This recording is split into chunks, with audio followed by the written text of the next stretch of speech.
Bonjour à tous et bienvenue sur ce webinaire.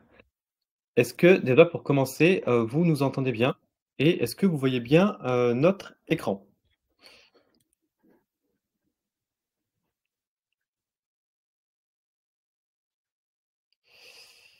OK, super, bah, parfait.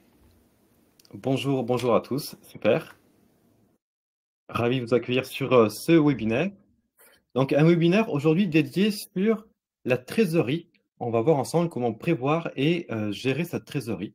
Heu, alors pour commencer, si vous avez des questions tout au long de ce webinaire, je vous propose de les écrire dans l'onglet «Questions» qui se situe en bas, de votre écran plutôt que le chat. Ça sera plus simple pour nous, d'y répondre par la suite.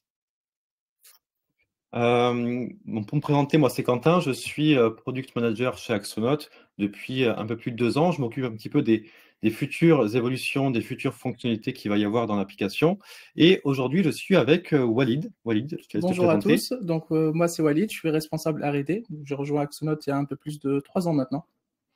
Donc je gère un petit peu le plus les projets innovation, les projets de recherche et également les projets liés à l'IA. OK, super. Cool, cool Walid. Alors aujourd'hui, qu'est-ce qu'on va voir? On va voir 2 fonctionnalités qui sont déjà présentes dans Axonote, qui sont l'avance de trésorerie et le recouvrement de factures et on va voir ensemble une nouvelle fonctionnalité qui n'est pas encore disponible, c'est le prévisionnel de trésorerie, pouvoir, comme ça créer un nouveau prévisionnel de trésorerie, pouvoir faire des scénarios, de trésorerie, pouvoir comparer, le réel avec le prévisionnel. Donc tout ça, ça peut être assez intéressant et on va vous le présenter, aujourd'hui. En avant-première et normalement ça sera disponible dès demain, si je dis pas de bêtises, dès Oui. demain, pour l'ensemble des, utilisateurs, d'Axonote. Alors on va commencer avec le module de trésorerie, donc ça va être un nouveau module que vous pouvez voir dans pilotage trésorerie à partir de demain et donc ici vous aurez la possibilité de créer un, prévisionnel de trésorerie. Donc pour l'instant, le prévisionnel de trésorerie est en phase, bêta, donc peut-être que quand vous irez dessus demain, il y aura peut-être des petits, éléments qui ne seront pas, fignolés, quoi, qui seront encore à revoir de notre côté, mais ça on en est conscience, il y a pas de souci et vous aurez aussi la possibilité, de nous faire des retours directement sur ce module pour qu'on puisse prendre en compte aussi, vos retours, là-dessus. Donc, je vais laisser la parole à Walid pour la présentation du prévisionnel. Très bien. Donc la première fois quand vous allez arriver sur cet onglet, donc vous allez être retrouvé sur cette page d'accueil. C'est ce qui signifie que vous n'avez pas encore créé un prévisionnel. Sachez que à un instant T, vous ne pouvez pas avoir plus d'un prévisionnel pour le moment, donc on pourrait passer à sa création. La création d'un prévisionnel, vous avez la possibilité de mettre un nom à votre prévisionnel. Par exemple, pour moi, je vais le garder prévisionnel de trésorerie de 2024. On commence ensuite Axonote à partir des données que vous avez renseignées concernant si vous avez connecté aussi vos comptes bancaires, on pourra voir le solde de votre trésorerie. Donc ce solde-là, ça va être utilisé pour initialiser le solde de trésorerie sur votre prévisionnel. Sachez que cette information ou cette valeur aussi, elle peut être éditée si ça ne correspond pas réellement à ce que vous avez actuellement en trésorerie. Un autre paramètre aussi qui est important, c'est de choisir la période de votre prévisionnel. Comme vous pouvez le voir, vous pouvez faire des prévisionnels qui vont aller jusqu'à la fin de l'année civile, comme vous pouvez aussi utiliser l'exercice comptable. Ici à Axonote, donc si vous n'avez pas spécifié une date de clôture comptable pour votre compte Axonote, n'ayez crainte, vous pouvez la spécifier dans ce champ. Ce champ, cette valeur de fin d'exercice comptable n'aura pas d'impact sur la date de clôture comptable sur votre compte Axonote. Elle sera seulement utilisée pour le module de trésorerie. In fine, on peut aussi raccorder les deux dates. On peut faire un test avec la fin de l'année civile pour Oui, voir. qu'est-ce qui va se passer? Donc, on valide la création du prévisionnel et on tombe sur l'affichage du premier scénario, ce qu'on a appelé aussi le scénario principal. Et si vous allez remarquer que également, donc actuellement on est en novembre, mais la date de fin de mon prévisionnel, elle est en janvier 2026. Ce n'est pas une erreur, puisque la date de fin, c'était l'année civile, donc c'était censé être décembre 2025, nous n'avons pas voulu faire un prévisionnel de 3 mois. Nous avons forcé la main pour ajouter une année entière pour permettre à nos utilisateurs de faire un prévisionnel sur l'année en cours 2024 et l'année en cours 2025. Donc là, on peut voir, on dit que le prévisionnel de trésorerie est divisé en plusieurs Oui, catégories, c'est ça? oui. Donc nous avons déjà, vous allez voir le graphe qui va recenser tous les encaissements et les On décaissements. va dézoomer un petit peu pour que vous puissiez un petit peu plus voir les différentes catégories. Très bien, merci Quentin. Donc là, comme vous voulez voir, donc la première partie, donc il y a déjà des informations, les codes couleurs aussi sont importants. Donc dans cette première partie du graphe, on a ce que vous avez réalisé en trésorerie, en encaissement et également aussi décaissement. Oui. Je fais une petite donc là, tout ce que la courbe, c'est la trésorerie que vous avez réalisée dans les mois précédents, et on affiche également les encaissements et les décaissements. Les valeurs réelles que vous voyez ici sont calculées à partir des données que vous possédez sur Axonote. Donc le prévisionnel, comme je vous ai expliqué au début, donc il y a la plage de date, et vous avez ici les différentes catégories de trésorerie. Les catégories de trésorerie sont initialisées par défaut en utilisant les codes comptables ou les types de dépenses que vous avez renseignés sur votre compte Axonote et les codes comptables pour la vente ou pour l'achat. Donc là, vous voyez les différentes catégories d'encaissement et les différentes catégories de décaissement. Donc, bon. Par exemple, s'il y a une catégorie qui ne m'intéresse pas pour le prévisionnel de trésorerie, comment je peux faire? Donc là, c'est vrai que peut-être 10 catégories de décaissement, c'est un peu trop. Donc, vous pouvez masquer certaines catégories. Donc, je vais le faire, par exemple, pour la com marketing. Je suis une entreprise qui ne gère pas cette partie-là, donc je peux la masquer. Les catégories masquées apparaîtront dans une sous-catégorie cachée qui regroupera toutes les catégories de trésorerie que vous avez masquées pour le scénario en cours. Super. Donc là, par exemple, je peux également masquer une autre catégorie qui est service. Elle apparaîtra en bas. On peut faire pareil pour l'encaissement, mais c'est exactement pareil. Vous avez le bouton pour masquer. Et si j'ai masqué par erreur une catégorie et je veux qu'elle réapparaisse, je peux la réafficher. Et ensuite, vous avez l'information qui remonte ici. Imaginons que Axonote m'a mis des catégories par défaut, mais moi je veux ajouter mes propres catégories de trésorerie, par exemple en encaissement ou en décaissement. Pas de souci. Comment on fait ça? Donc là, on a le ici pour ajouter que ce soit une catégorie d'encaissement ou bien on peut ajouter également une catégorie de décaissement. Donc, il faut spécifier, donc je vais faire pour catégorie d'encaissement, donc je vais spécifier un, par exemple, ce sera quoi? Une Bosch.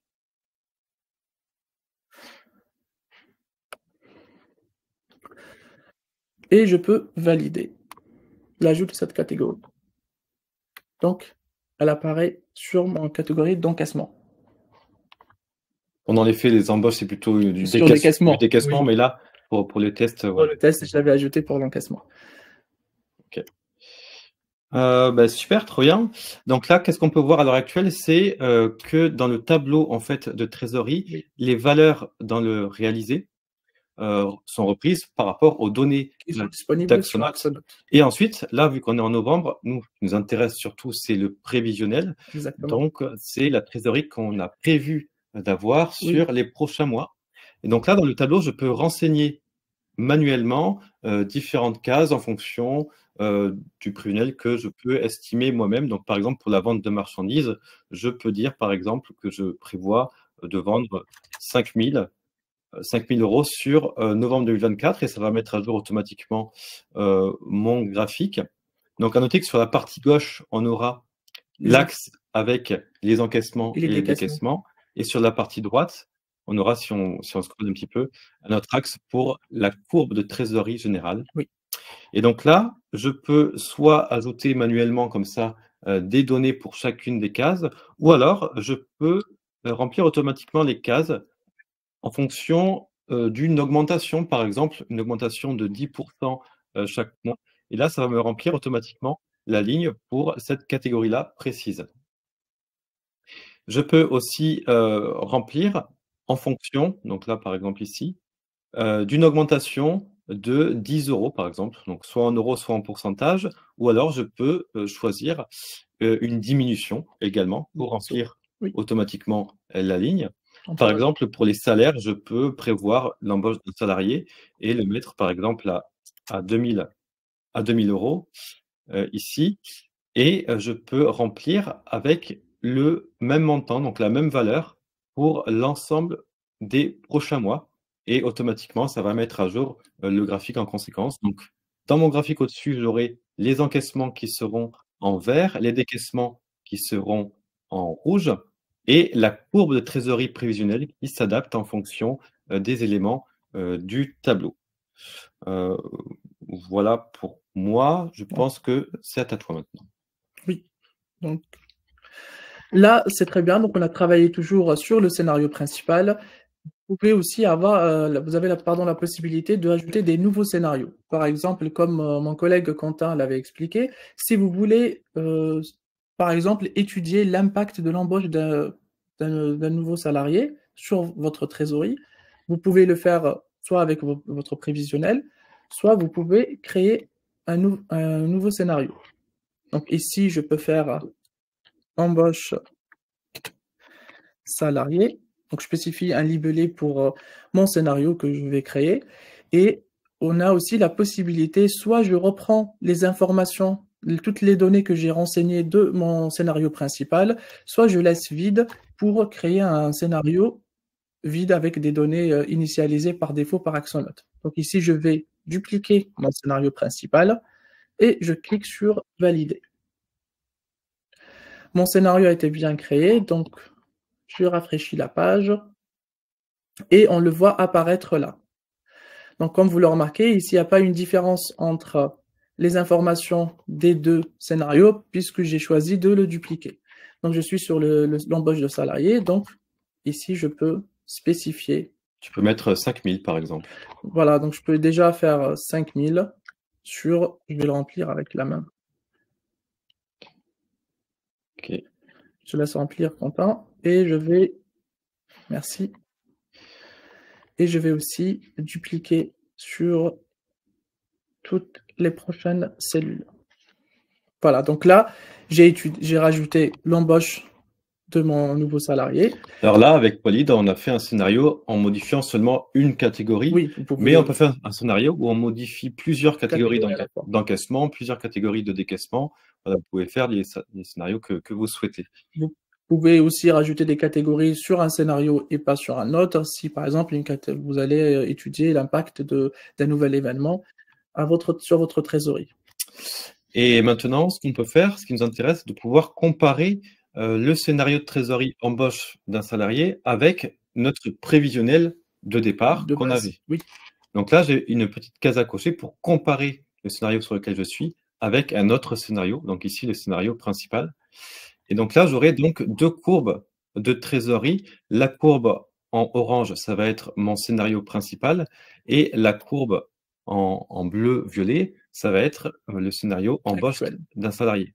Donc là, ça me permet, voilà, de comparer rapidement Et visuellement aussi. et visuellement deux scénarios de trésorerie. Donc l'impact ici, c'est qu'on a eu beaucoup plus de dépenses de type décaissement dans les mois à venir, donc ce qui a fait que la courbe, elle est plus basse que la courbe du scénario principal. Donc. C'est ça, c'est pour ça que la courbe orange est plus haute que la Voilà. courbe bleu-violette. Exactement. Au fur et à mesure que le temps passe, chaque colonne du tableau eh bien, va s'alimenter ensuite avec le réel. Oui. Le réel. Donc, on On n'aura plus peut, des colonnes en transparence, mais ça sera des colonnes comme on le voit en au plein. début, oui, On avec ne voit plus trop, mais oui, parce que les valeurs ont augmenté de trop, mais on peut les voir ici ouais, sur c'est le ça. mois de juillet. Mais on pourra toujours comparer avec l'historique qu'on avait mis en Oui, le prévision. prévisionnel, oui. En prévision, c'est ça, pour Pour un chaque mois, on aura, mois précis. comme vous le voyez ici, on aura pour le prévisionnel, puisque le prévisionnel n'a pas existé en juillet 2024, donc le prévisionnel est à 0. Mais pour les mois à venir, on aura le prévisionnel, la valeur qu'on avait mis de base et la valeur qu'on a calculée à partir des données qui sont disponibles sur Axonote. Alors, il me semble aussi qu'on peut filtrer, par exemple, si je ne veux pas voir les décaissements, Oui, on peut cliquer pour les masquer, supprimer oui. et masquer les décaissements. Là, on a masqué, t'as masqué les Voilà. décaissements réels. Là, tu as masqué aussi les prévisionnels, puisque il n'y avait pas de réel dans les mois à venir. Donc la légende de gauche, c'est pour masquer ou afficher Oui. des données. Alors, on a terminé de vous présenter un petit peu le module de trésorerie. En haut ici, vous avez la possibilité de nous laisser vos retours. Donc n'hésitez pas, hein, si vous souhaitez, qu'on améliore ce module parce qu'il est encore en phase de bêta, Oui. bêta test. Donc on peut encore l'améliorer, déjà en nous faisant remonter peut-être certains bugs Oui. que vous voyez Des ou encore suggestions d'amélioration, voilà des nouvelles fonctionnalités c'est ça, des auxquelles on n'a pas pensé. fonctionnalités qui sont pas encore présentes. On a prévu en fait, de travailler sur ce module avec itération. Donc Oui. là, pour l'instant, on a mis en production une première version. On a d'autres idées aussi de notre côté pour une deuxième version, une mise à jour et cetera. Donc n'hésitez pas si vous voulez nous faire des retours, là-dessus. Sur ce sujet. Merci. Donc voilà pour la partie, prévision, gérer la prévision de sa trésorerie avec plusieurs scénarios, le prévisionnel de trésorerie. On va voir maintenant comment, améliorer sa trésorerie avec L'autre. l'avance de, trésorerie. Alors, vous l'avez sûrement, déjà vu ici quand vous allez sur, vos factures, vous pouvez demander une avance de trésorerie, ici avec le bouton avance de trésorerie. Alors qu'est-ce que c'est concrètement l'avance de trésorerie sur les factures clients? En fait, c'est une somme qui sera versée par notre partenaire financier qui est Defacto, qui va vous verser la somme correspondant au montant de la facture et vous allez recevoir tout de suite, le montant, de la facture sous 48 heures environ. Donc ça vous permet d'avoir de la trésorerie et ensuite, de, rembourser, ce montant à Defacto, jusqu'à 4 mois après avoir, reçu, la somme sur votre compte.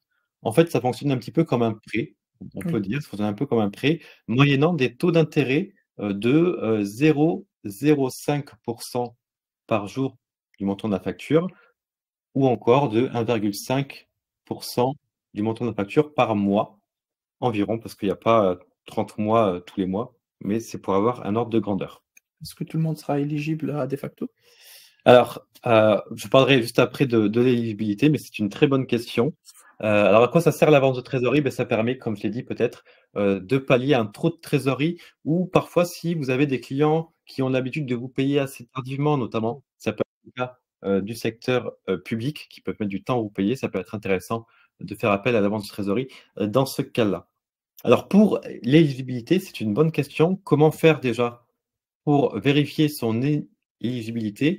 Il faut aller sur la clé à molette ici et dans la marketplace et là vous pouvez rechercher, Defacto. Donc en fait, vous aurez, un Formulaire. un petit formulaire, un petit bouton pour vous connecter. Il vous demandera, des informations, et après vous pourrez vous connecter. Alors comment ça se passe concrètement? Defacto, va demander, un compte bancaire de connecté. Donc en fait, si vous avez un compte bancaire de connecté déjà Axonote, il suffira de le sélectionner, dans la liste déroulante. Si vous en avez pas, pour utiliser cette fonctionnalité, il vous sera demandé de connecter votre compte bancaire à Axonote. Pourquoi? Parce que, Defacto va en fait analyser, l'historique de vos transactions bancaires pour savoir s'ils seront en capacité, de vous faire une avance de trésorerie, tout simplement. On va aussi partager à Defacto votre historique de facturation pour qu'ils aient un petit peu une idée, des différents encaissements que vous pouvez faire et cetera et ça va permettre, aussi d'améliorer votre capacité de financement maximale, donc c'est-à-dire le montant maximal que Defacto, peut vous accorder. Donc là, moi, sur mon compte de test ici, j'ai une capacité de financement de 200 €. J'ai déjà effectué, des financements de factures, donc j'ai épuisé un petit peu ma capacité de Oui. financement. Il me reste 146 € et donc là, je peux encore utiliser 146 € pour, faire des financements de factures.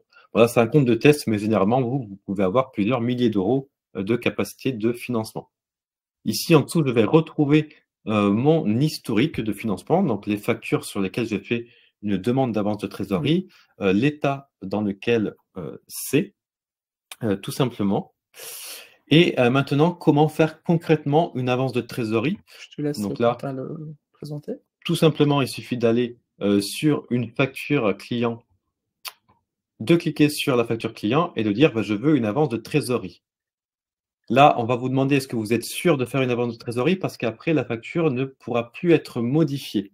Donc si vous êtes sûr de plus pouvoir modifier la facture, vous cliquez sur «Valider» et ensuite ça va vous ouvrir une fenêtre avec le récapitulatif, en fait, de la demande de financement, donc l'avance de trésorerie. Ça va vous récapituler le montant de la facture. On va vous dire aussi, sur quel compte bancaire, va être versé l'avance de trésorerie, à quelle date, et vous, là, vous pouvez choisir la date de remboursement. C'est-à-dire à quelle date vous souhaitez, Rembourser de rembourser facto. de facto pour cette avance de trésorerie. Donc là, imaginons que je veux rembourser, de facto, plus tôt. Donc là, j'ai des intérêts estimés à 36 centimes, mais là, je veux les rembourser plus tôt parce que mon client m'a payé plus tôt, par exemple. Je vais le mettre le 28, et donc là, j'aurai les intérêts estimés qui vont se mettre à jour, heu, en fonction de la date de Oui. remboursement. Plus on rembourse tôt, mieux c'est en termes des intérêts. Oui, c'est ça. En fait, plus on rembourse tôt de facto, moins on a d'intérêt, du coup, sur l'avance de trésorerie, ce qui est, plutôt logique. Donc voilà pour, ça. Imaginons que vous avez mis une date et que vous avez lancé l'avance de trésorerie, vous aurez toujours la possibilité, de faire un remboursement anticipé. Par exemple, si le client a payé la facture, eh bien, vous pouvez revenir sur l'avance de trésorerie et dire: «Bah, je veux rembourser tout de suite de facto», et comme ça mettra aussi à jour les, intérêts. Pour terminer sur l'avance de trésorerie, en fait, tous les mois, de facto vont vous envoyer une facture correspondant à ces intérêts, Oui, donc les frais, et donc ça va vous créer, directement, des opérations, diverses. ça sur Axonote. C'est ça, exactement, et ça vous permettra de faire le rapprochement OK. bancaire. Donc voilà pour l'avance de trésorerie. Donc on répondra à vos questions, hein, bien sûr, après la dernière fonctionnalité, et donc je laisse, Walid, nous présenter la dernière fonctionnalité qui est le recouvrement de factures. Parfait, merci Quentin. Du coup, là, actuellement, vous avez, là, vous avez un prêt grâce à Defacto, mais malheureusement, votre client ne vous a pas payé, ou c'est un client pour lequel vous avez pas souhaité faire, une avance de trésorerie et que vous avez malheureusement beaucoup d'impayés. Alors pour la facture exemple, elle est dans synthèse, il me semble, et c'est la 127. La 127, celle-ci. Très bien. Donc, la dernière fonctionnalité qu'on voulait vous présenter, c'était le recouvrement. Pour faire court, le recouvrement, ça permet de faire appel à des huissiers pour aller chercher Le montant de le la facture. montant d'une facture qui a été qui est malheureusement tombée dans les impayés. Donc, Voilà, donc si malgré vos relances, votre client ne vous paye pas oui, et que la facture est irrécouvrable, là, vous pouvez peut-être faire appel un au huissier de service justice. de recouvrement Oui. avec nos huissiers partenaires. Donc pour faire ça, on va commencer tout d'abord par aller dans la marketplace. Donc on travaille avec un autre partenaire, Karl, pour vous offrir ce service. Donc vous allez chercher dans la marketplace le service de Karl. Comme pour Defacto, vous allez avoir un formulaire à remplir. Dans ce formulaire, il y a des informations c'est le dirigeant de l'entreprise il doit le faire, donc des informations qui le concernent, notamment sa date de naissance, son nom et prénom, et il faut également choisir, comme pour Defacto, donc un compte bancaire, un IBAN. Donc on utilisera les informations qui ont été renseignées sur le menu rapprochement bancaire. Et ensuite, il faudrait fournir un RIB, c'est sur lequel notre partenaire Karl va vous verser le montant recouvré si le recouvrement se déroule correctement. Donc là, pour mon compte, je l'ai déjà fait la connexion. Donc là, c'est très bien. Donc je peux revenir sur mon menu de facture. Et si les huissiers parviennent à recouvrer le Oui. montant de la facture, comment ça se passe au niveau de leur commission? Très bien, très bonne question. En fait, pour nous, côté Axonote, il n'y a aucun frais d'utilisation du service Carl, donc c'est inclus dans votre abonnement Axonote. Par contre, concernant les huissiers, s'ils arrivent à recouvrer la facture, le montant de la facture, il y a une commission qui varie de 0,10 pardon, de 10% à 15% du montant qu'ils ont réussi à recouvrer. OK, très clair. Donc là, vous avez l'accès au bouton de recouvrement, soit en visualisant la facture, donc c'est sur cette modale, soit en allant directement sur votre tableau des impayés. Donc il y a certaines conditions pour pouvoir utiliser ce service. Il faut que faut être une entreprise française, et il faut que le client concerné par la facture soit aussi domicilié en France. Ça, c'est une petite contrainte que potentiellement va évoluer. On en discute avec notre partenaire. Donc là, je vais aller sur ma facture et je vais cliquer sur, pareil comme pour l'avance de trésorerie, sur le bouton recouvrement. Donc là, on vous explique un petit peu la procédure de recouvrement amiable.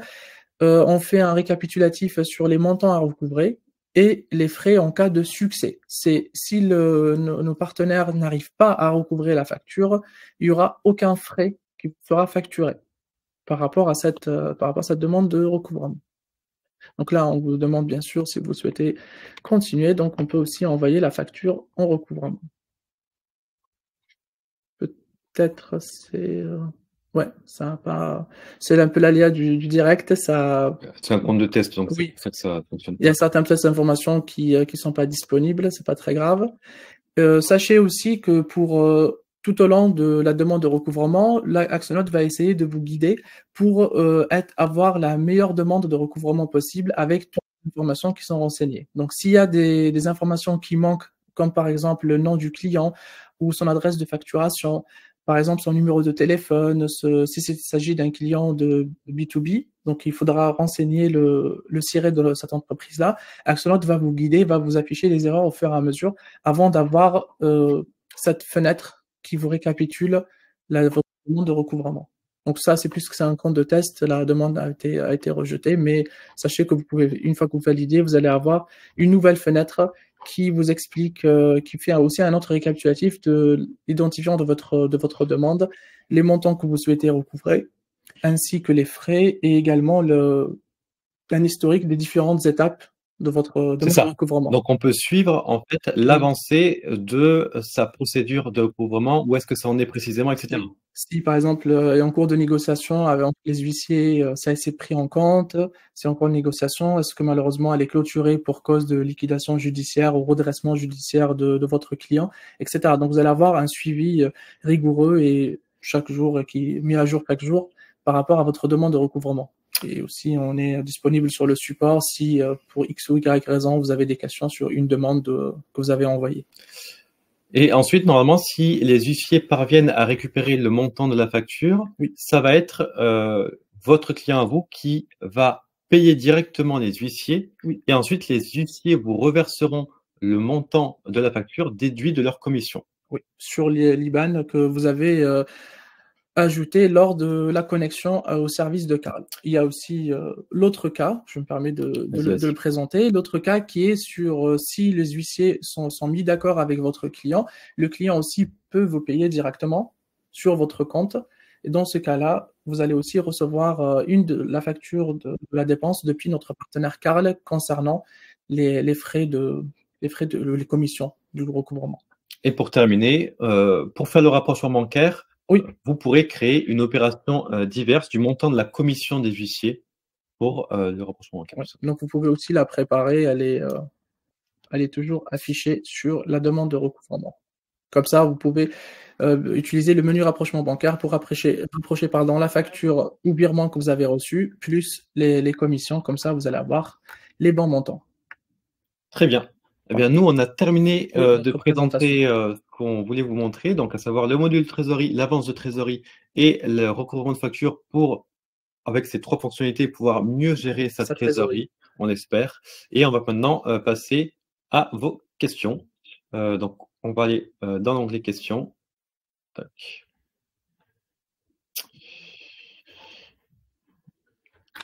Alors, ça me demande de recharger la page.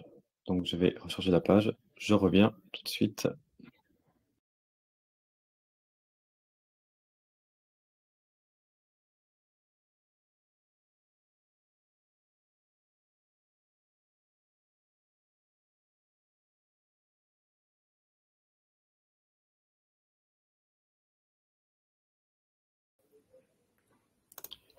Normalement, nous revoilà. Oui. Hop. Et on va maintenant répondre à vos questions. Alors. Donc, il me semble que Paul et Tristan ont répondu à quelques-unes de vos questions. Donc, on va remonter pour voir s'il y a des questions qui n'ont pas encore été répondues. Hop, hop, hop, hop. Est-il possible de diviser l'année 2024 et 2025 avec le plan de trésorerie? Là, actuellement, c'est quelque chose qu'on a fixé. Ça veut dire que si entre le moment de la création du prévisionnel et la date de fin prévue du prévisionnel, il y a moins de 6 mois, on fixe la date, on repousse la date de fin à plus un an pour vous permettre effectivement d'avoir au minimum 6 mois dans votre prévisionnel. Parce que je trouve que c'est pas très intéressant. Par exemple, là, actuellement, on est en novembre. Si j'avais fait la fin d'année civile, j'aurais un prévisionnel d'un mois. Mais c'est une fonctionnalité qu'on pourrait aussi envisager dans la version suivante. Donc, on gardera aussi comme suggestion. Quid du décaissement de TVA? Donc, c'est vrai que par défaut, normalement, il me semble Oui. qu'il n'y ait pas de décaissement par défaut TVA. Moi, ce que je vous suggère dans ce cas-là, c'est de créer du coup une catégorie de décaissement TVA. qui s'appelle TVA. Et voilà, vous pourrez la mettre à jour automatiquement. Elle pourra se mettre à jour automatiquement soit en fonction d'un code comptable Oui, affecté à la TVA, ou alors si vous ne le reliez pas à un compte comptable, il faudra le remplir manuellement. Oui. Tac, tac, tac. Il faut forcément rentrer les valeurs en euros. On ne peut pas, par exemple, rentrer 10 ventes de X produits et le logiciel calcule automatiquement la valeur en euros. Non, malheureusement, pour le moment, c'est pas pris en compte. Il faut que vous ayez, par exemple, dans la catégorie vente de produits, mettre le total des ventes. Voilà, c'est ça. Pour l'instant, on a fait une première version Oui. assez simple du module de trésorerie. Mais n'hésitez pas justement à nous faire vos retours Grâce au formulaire. grâce au formulaire et pour qu'on prenne en compte tous vos retours. Peut-on avoir plus de 12 mois dans le prévisionnel, 18 ou 24 mois par exemple?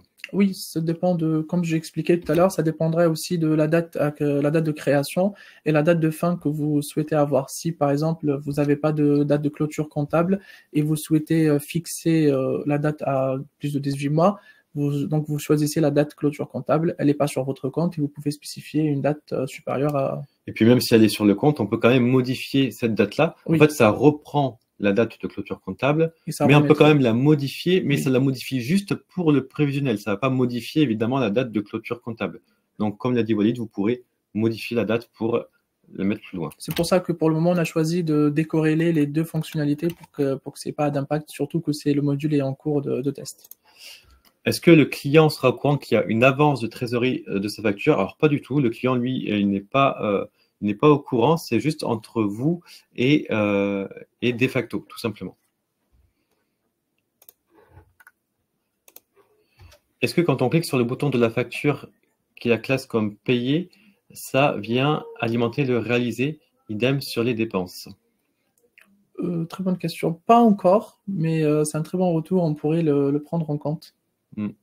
Parce que pour vous expliquer tout ce qui, comme mon collègue Quentin avait expliqué, c'est toute la partie réalisée, c'est calculé à la fin du mois. Donc une fois que le mois est écoulé, on va calculer tout ce qui a été réalisé durant le mois précédent. C'est-à-dire d'ici quelques jours, on va calculer tout ce qui a été réalisé pour le mois de novembre.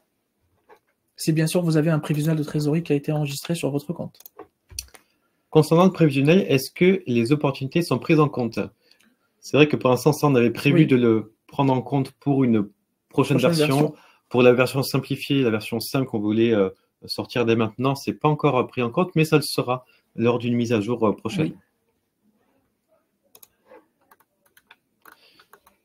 Alors, voyons voir s'il y a d'autres questions. Dans le prévisionnel, est-ce que les opérations diverses sont comptées dans les décaissements? Donc ça, c'est la même chose, c'est la prise en compte des différents éléments d'Axonote, que ce soit les opportunités, les opérations diverses, etc. Pour l'instant, on ne les a pas encore prises en compte.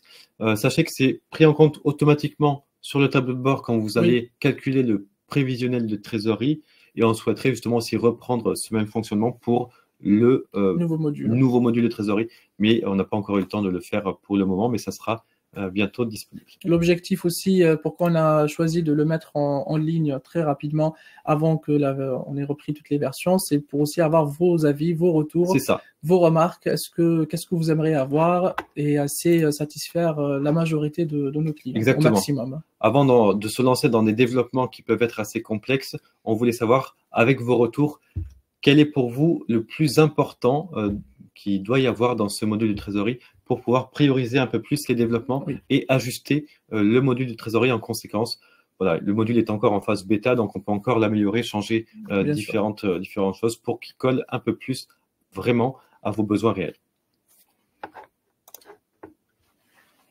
Pour mettre à jour mensuellement le prévisionnel, ça doit se faire manuellement ou par rapprochement bancaire. Donc là, oui, ça reprend un peu les autres questions. Ça doit faire pour le moment mettre à jour mensuellement le prévisionnel. Pour les valeurs réelles, ça se fera automatiquement. Si pour les valeurs prévisionnelles, il faut les mettre à jour actuellement manuellement. C'est ça. Dans le prévisionnel, dans le graphique, comme l'a dit Walid, les mois qui ne sont pas encore passés, donc le prévisionnel doit se faire manuellement. Et les mois qui sont déjà passés, c'est le réaliser. Donc là, ça le fera déjà automatiquement.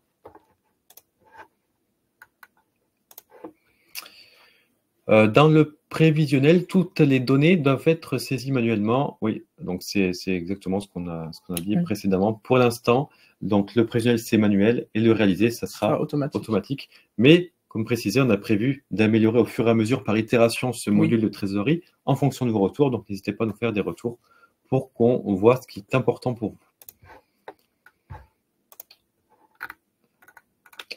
Donc, je vois qu'il n'y a plus de questions. Donc, super d'avoir participé à ce webinaire. On est très content de vous retrouver tous les mois. On a hâte de lire tous vos retours sur le module de trésorerie qui sera disponible dès demain sur votre compte. Prochain webinaire de prévu, c'est en décembre prochain. Donc, je vois que Paul a mis le lien ici. Il me semble que c'est le 12 décembre, si je ne dis pas de bêtises. Et ça sera une rétrospective des nouveautés qu'il y a eu sur 2024, donc sur l'ensemble de l'année, quelles sont toutes les nouveautés qu'on a fait et peut-être aussi vous parler des nouveautés qu'on a prévues pour 2025. Donc si ça vous intéresse, vous pourrez vous inscrire à ce webinaire. Il y a également un petit questionnaire de satisfaction pour voir un petit peu si ce webinaire vous a plu, si vous souhaitez, si vous avez déjà d'autres questions sur des fonctionnalités précises liées à ce webinaire, on pourra y répondre en asynchrone, etc. Donc, n'hésitez pas aussi à répondre à ce petit questionnaire de satisfaction. Donc, je retourne rapidement dans les questions puisque je vois qu'il y en a qui viennent d'apparaître. Pour un futur développement, avoir la possibilité d'inscrire des sous-catégories dans la liste. Voilà, exemple. Voilà. Donc, voilà, très intéressant. On en avait discuté avec les différents collaborateurs d'Axonote et puis des utilisateurs clés, enfin tests. Et voilà, on s'est dit que pour cette première version, on n'allait pas le faire tout de suite, mais pourquoi pas dans une seconde version. Voilà, donc n'hésitez pas à nous faire vos retours avec le questionnaire qu'il y a directement sur le module. Sur le menu à partir de demain. Voilà, à partir de demain. Mais tous vos remarques aussi que vous avez envoyées sur la section questions sont prises en compte également. Si on a un prévis de trésorerie, est-ce qu'il est possible d'avoir un outil d'estimation de devis qui nous dirait on serait rentable en fonction du temps que l'on. Donc là, pour l'instant, ce n'est pas encore possible, mais ça peut faire partie d'un retour que vous nous faites dans le Google Form qui sera disponible dès demain sur votre compte. Et enfin, serait-il possible d'étaler une dépense dans les commandes qui se reportent dans le prévisionnel? Oui, ça c'était par rapport au type de dépense que vous allez associer à cette dépense-là en question. Si vous avez voir, est-ce que vous voyez toujours mon écran? Ah oui, il le voit toujours. Ok, très bien. Donc là, supposons que je suis sur le menu dépenses. Je vais essayer de faire un truc très rapide. Donc, pardon, je vais aller sur la section code comptable et je vais rajouter un code comptable de test. Donc, je vais créer un nouveau code comptable pour ma dépense. Je vais mettre des informations aléatoires. Donc, et je vais mettre pour achat. Ça, je ne peux pas besoin de toucher. Oui. Donc, je vais valider. Donc, mon nouveau code comptable a bien été renseigné. Donc, je peux revenir sur mon prévisionnel de trésorerie. Et sur ce prévisionnel, donc je vais rester sur le premier. Je vais aller rajouter une catégorie de décaissement. Quelque chose de nouveau que je voulais vous montrer, c'était ça. Si vous souhaitez qu'une catégorie de trésorerie, vous pouvez l'associer à des codes comptables ou ce qu'on appelle aussi couramment les types de dépenses. Ceci va permettre à Axonote, une fois le mois est passé, de calculer la vraie valeur de décaissement de cette catégorie-là en se basant sur le code comptable. Donc, on va aller récupérer la dépense que vous avez ajoutée. Et ça, par exemple, c'est une dépense de 100 euros. On va l'ajouter ou réaliser de cette catégorie pour le mois de novembre si la dépense, par exemple, a été réalisée en novembre ou si elle a été réalisée dans les mois précédents. Donc là, je peux sélectionner le nouveau code de dépenses que j'avais créé et créer ma nouvelle catégorie de dépenses. Sachez que cet onglet, le type de dépense, n'apparaît que si vous avez des nouveaux codes comptables qui ne sont associés à aucune catégorie de trésorerie dans le scénario de trésorerie actuel. C'est très important parce qu'une catégorie de trésorerie ne peut pas partager avec une autre catégorie de trésorerie des codes comptables. Ceci va faire, on va malheureusement avoir, si on autorisait ça, on va avoir des informations qui sont redondantes, des duplications. Une dépense peut être comptée en double dans votre trésorerie parce qu'elle apparaît dans deux catégories de trésorerie différentes. Donc, c'est pour cela qu'on a décidé de spécifier que des codes comptables sont autorisés que dans certaines catégories de trésorerie de votre prévisionnel. Très clair. Donc, je vois qu'on n'a plus d'autres questions. Donc, merci à vous d'avoir participé à ce webinaire. Le replay du webinaire sera disponible. Il vous sera directement envoyé par mail de manière automatique. Et j'espère vous retrouver le mois prochain pour le prochain webinaire. À bientôt. À bientôt. Au revoir.